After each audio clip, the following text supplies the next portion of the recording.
Hi friends, Mrs. Ryder's here. We are in a brand new month. April has gone and our new month is called May, right? So we had an author of the month in April called Eric Carle, and in May we do not have an author of the month. So instead, I have one more Eric Carle story to share with you because I love it so much. And then we have some other fun stories that are going to be coming up too. This story is called The Tiny Seed. Are you ready for it? All right, let's go.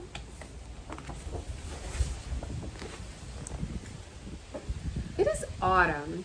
A strong wind is blowing. It blows flower seeds high in the air and carries them far across the land. One of the seeds is tiny, smaller than any of the others. Will it be able to keep up with the others? And where are they all going? Where do you think all those seeds are going? One of the seeds flies higher than the others. Up, up it goes. It flies too high and the sun's hot rays burn it up. But the tiny seed sails on with the others. Can you see the tiny seed? He's right over here. Another seed lands on a tall and icy mountain.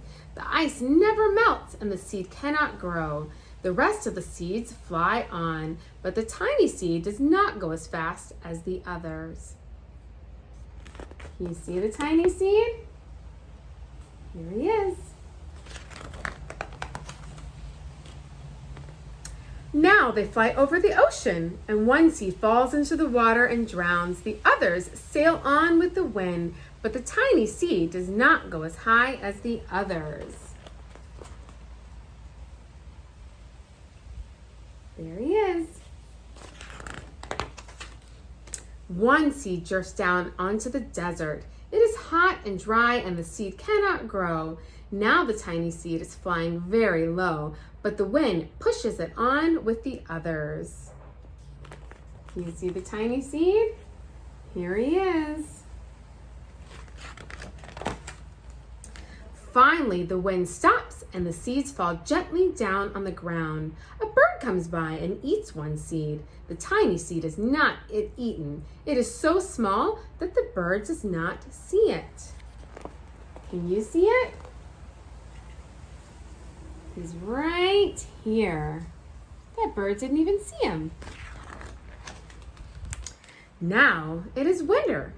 After their long trip, the seeds settle down. They look just as if they're going to sleep in the earth. Snow falls and covers them like a soft white blanket. A hungry mouse that also lives in the ground eats a seed for his lunch, but the tiny seed lies very still and the mouse does not see it. Can you see the tiny seed still? Here he is. Now it is spring, and spring is the season that we are in right now. After a few months, the snow has melted. It is really spring. Birds fly by, the sun shines, rain falls. The seeds grow so round and full they start to burst open a little. Now they are not seeds anymore, they are plants. First, they send roots down into the earth. Then their little stems and leaves begin to grow up towards the sun and air. There is another plant that grows much faster than the new little plants. It is a big, fat weed, and it takes all the sunlight and the rain away from one of the small new plants, and that little plant dies. The tiny seed hasn't begun to grow yet. It will be too late. Hurry! But finally, it too starts to grow into a plant. What are the things that a plant needs in order to grow? We know it needs this right here, the sun, right? The sun heats it up and helps it grow and also gives it its food, which we call photosynthesis. Can you say that? Photosynthesis. That's how a plant makes its own food from the sun. And then we see this, and it's dripping down. What do we call that? Rain, right? And it's very important for plants to have water because they're super thirsty and it helps them grow.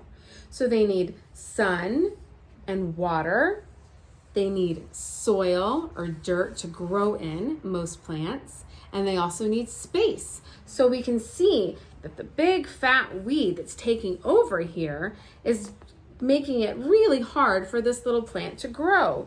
But luckily, the tiny seed here is sprouting and he is going to have his own space. The warm weather also brings the children out to play. They too have been waiting for the sun and springtime. One child doesn't see the plants as he runs along and, oh, he breaks one. Now it cannot grow anymore. Do you see the child stepping on the plant? It was an accident, and that's okay, right? When we pull plants out of the ground, they can no longer grow, but sometimes we like to do that because the plants or the flowers are very pretty, right? So we might pick a flower for mom or pull a flower out that is growing, and that's okay to do sometimes. But if we want them to keep growing, then we have to leave them in the ground, right? The tiny plant that grew from the tiny seed is growing fast, but its neighbor grows even faster. Before the tiny plant has 3 leaves, the other plant has 7. And look, a bud, and now even a flower. But what is happening? First there are footsteps, then a shadow looms over them, then a hand reaches down and breaks off the flower. So what's happening? The flower is getting picked, right? A boy has picked the flower to give to a friend. And it's nice to get flowers, right? It is summer.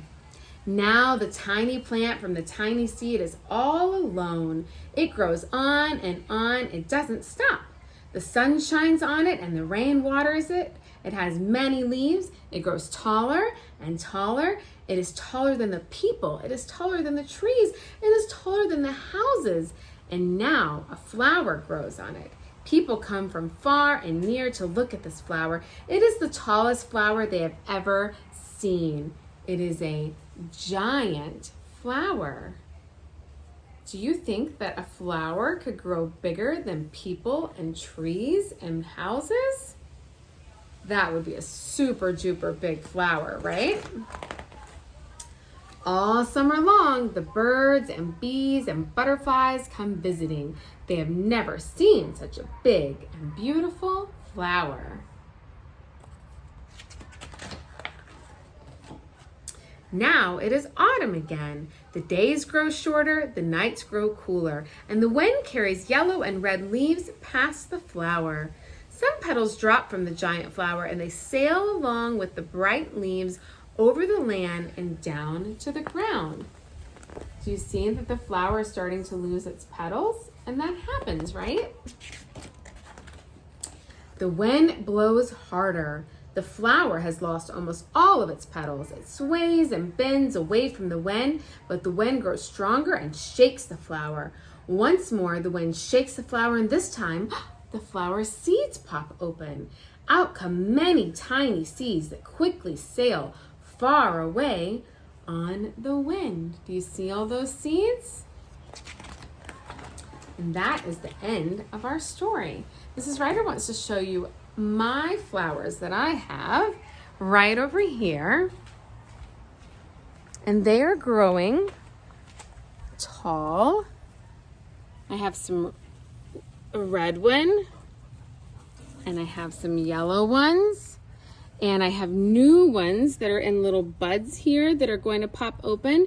But eventually, if Mrs. Ryder does not pick the flower off to put it in my house, then it'll go away all on its own. And so here I have this one, and you can see that these are now seeds that'll blow off in the wind, right? So it's okay for me to pick some flowers to put inside of my house, but my plant is still growing and bringing me more flowers each day. Isn't that cool? All right, well, Mrs. Ryder loves sharing that story with you, and I can't wait to see the beautiful flower picture that I know that you are going to draw after you have heard the story of the tiny seed. See you later.